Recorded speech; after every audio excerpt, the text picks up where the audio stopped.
அதாவது இவ்வளவு ஒதுக்கீடுகள் இவ்வளவு பட்ஜெட்ல வந்து நாங்க விவசாயிகளுக்காக ஒதுக்கிங்கிற மாதிரி ஒரு கருத்தை வந்து திரு ராமசுப்ரமணியன் சொல்றாரு. உங்களுடைய பார்வை ஒரு விவசாயியா இந்த மாதிரி ஒதுக்கீடுகள் இருக்கிற பட்சத்துல ஒரு விவசாயிக்கு ஒரு நல்லதான எப்படி இந்த மாதிரி தற்கொலைகள் நிகழுது மறுபடியும்? அதாவது முன்ன வந்து 8 லட்சம் கோடி ஒதுக்குனாங்க, இப்ப 8 லட்சம் கோடி ஒதுக்கி இருக்காங்க, இல்லைன்னு நாங்க மறுக்கல.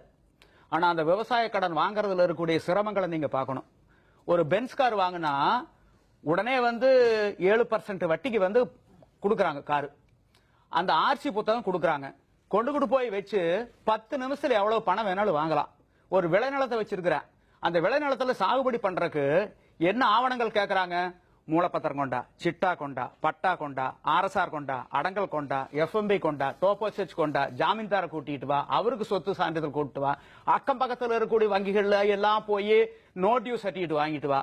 50,000க்கு மேல வாங்கினா அதை வந்து அடமான வைக்கணும், அதுக்கு நீ பணம் கட்டணும், உழவனா இல்லையான்னு உழவன் அட்டை கொண்டுகிட்டு வா. இத்தனைக்கு ஒவ்வொரு சான்றிதழுக்கு எவ்வளவு லஞ்சம் கொடுக்க வேண்டியதா இருக்குது தெரியுங்களா? ஆனா இந்த காரை வந்து வெடியறக்குள்ள அக்குவேர் ஆணிவேரா கழட்டி டிஸ்போஸ் பண்ணிடலாம். இந்த விளைநிலத்துக்கு சக்கரமா இருக்குது தள்ளிக்கிட்டு போறக்கு. இதை எளிமையாக்க வேண்டாமா? 66 ஆண்டுகளை எளிமையாக்கி இருக்காங்களா? ரைட்டு. இயற்கையினுடைய சீற்றத்துக்கு இடையில விவசாயம் பண்றோம்ல. இப்ப நான் வந்து ஒரு 2 ஏக்கர் கரும்பு சாகுபடி பண்றேன், கடன் வாங்குறேன். அந்த பாதுகாப்புக்காக, கொடுத்த வனத்துக்கு பாதுகாப்புக்காக அந்த வங்கி அந்த பயிரை வந்து இன்சூர் பண்ணிடுறாங்க, என்னை கேட்காமையே. பிரிமியை வந்து எனக்கு கொடுக்கக்கூடிய தொகையில வந்து புடிச்சுக்கிறாங்க. என்னுடைய பயிர் ஒரு வறட்சினாலேயோ, வெள்ளத்தினாலேயோ, நெருப்புனாலேயோ, மிருகங்களாலேயோ பாதிக்கப்பட்டா இழப்பீடு கொடுக்கணும்ல. என்ன சொல்றாங்க தெரியுங்களா? அண்ணாவாரி சான்றிதழ் வாங்கிட்டு வா. அந்த 10 வருவாய் கிராமங்கள் ஒரு வட்டாரமே பாதிக்கப்பட்டா அண்ணாவாரி சான்றிதழ் அந்த காலத்துல ஆங்கிலேயன் காலத்தில் கொடுப்பாங்க. வரி இனங்களை எல்லாம் வஜா பண்ணுவாங்க, தள்ளுபடி பண்ணுவாங்க.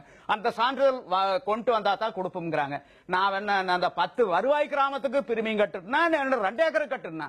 இப்ப நான் இருக்கிற எங்க ஊர் அரச்சலூர், நான் வந்து ஆயில் இன்சூரன்ஸ் காப்பீடு பிரிமியம் செலுத்துறேன். நான் இறந்துறேன், என்னுடைய வாரிசுகள்லாம் வந்து இழப்பீடு கேட்டா உங்க அப்பா இறந்தா மட்டும் கொடுக்க மாட்டோம், அரச்சலூர் சுத்தி இருக்கக்கூடிய 6 வருவாய் கிராமங்கள்ல அத்தனை பேரும் முடிஞ்சாதான் நான் கொடுப்போம்னா என்ன சுனாமி மாதிரி வந்து சுருட்டிக்கிட்டு போன முன்னாடி யாரு வாங்கறதுக்கு இருக்கு போறா? இதெல்லாம் என்னங்க இது? அதான் இவன் பிரிமியம் தான் செலுத்துறானுங்க. இவன் வந்து காப்பீட்டுல வந்து இழப்பீடு வாங்கினதா வரலாறே கிடையாது. இதுதான் உண்மை. ஆக முழுமையுமா இவன் வந்து ஏமாத்தப்பட்டிருக்கிறான். இவனுடைய அறியாமையை வந்து தொடர்ந்து அறுவடை பண்ணிக்கிட்டே இருக்காங்க 66 ஆண்டுகளா. இன்னைக்கு நேத்து அல்ல, இதுதான் உண்மை, யதார்த்தம். 66 ஆண்டுகளா தொடர்ந்து ஒரு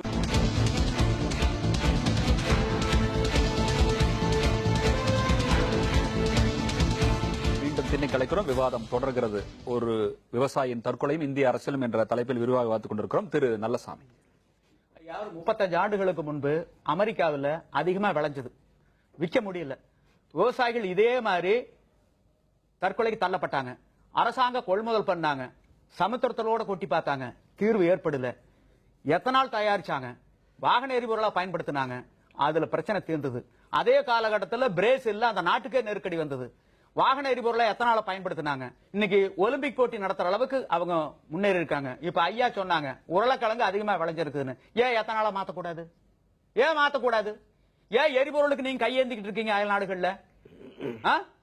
கமிஷனுங்க, அத்தனை கமிஷன். நீங்க வந்து இன்னைக்கு ஆள்றது வந்து எம்பிக்கள் அல்ல, மோடி அல்ல, இதுக்கு முன்னாடி இருந்த மன்மோகன் சிங் அல்ல, அந்த சில கார்பரேட் நிறுவனங்கள் இருக்கு. அவங்க தான் அந்த பொம்மலாட்டத்துல பொம்மை உவைக்கிற மாதிரி உவைச்சுக்கிட்டு இருக்காங்க. இவங்க எல்லாம் ஆடிக்கிட்டு இருக்காங்க. இதுதான் நாட்டினுடைய நடைமுறை. ஏன் எத்தனை நாளுக்கு மாற மறுக்கிறீங்க? என்ன காரணம்? 2வது, விவசாயி எப்படி சுரண்டப்படுறான்னு சொல்றேன். கரும்பு கட்டுப்பாட்டு ஆணைன்னு 1966. அந்த கரும்புல இருந்து எடுக்கக்கூடிய சர்க்கரைக்கு தான் நீங்க பணம் கொடுக்கறீங்க.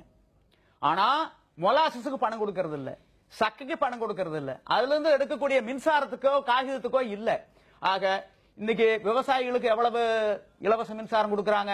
இன்னைக்கு இந்த பட்ஜெட்ல வந்து தமிழ்நாடு அரசனுடைய பட்ஜெட்ல இன்னைக்கு வந்து 2851 கோடி இலவச மின்சாரத்தை கொடுக்கறாங்க. நீங்க மது மூலமா எவ்வளவு வருது? 30,000 கோடி வருது. அதுக்கு மூலப்பொருள் என்ன? மொலாசஸ். அத விவசாயி வந்து உனக்கு இலவசமா கொடுக்கறான்ல, அந்த 30,000 கோடி இலவசமா கொடுக்கறான்னு எவனாச்சும் ஒருத்தன் பேசுறான் அந்த நாட்டுல? ஒவ்வொருத்தரும் பேசுறானுங்க. விவசாயிகளுக்கு இலவச மின்சாரம் கொடுக்கறதுனாலதான் ஒரு யூனிட்டுக்கு 2 ரூபாய் வச்சு கட்டுறேன், 3 ரூபாய் வச்சு கட்டுறேன், எல்லா வர்க்கமும் பேசுது. ஆனா டாஸ்மாக் மது மூலமா 30,000 கோடி வருமானம் வருதல்ல, அதுக்குண்டான மூலப்பொருளை இந்த விவசாயி பாவி இலவசமா கொடுக்கறானல்ல, அதை பத்தி எவனாச்சும் ஒருத்தன் பேசுறானா? என்ன நாடு இது? விவசாயிகளுடைய அறியாமை அறுவடை பண்ணிட்டு இருக்காங்க. ஒவ்வொரு விவசாயி வந்துங்க கவரிமான் மயிர் நீப்பின் வாழா கவரிமானந்தார் உயிர் நீப்பர் மானம் வரேன். இவன் வாங்கின கடனை கட்ட முடியாம மானத்துக்கு கட்டுப்பட்டு தூக்கு கையில மொத்தமிட்டு இருக்கிற. இது ஒரு தேசிய அவமானம். ராமசுப்ரமணியன்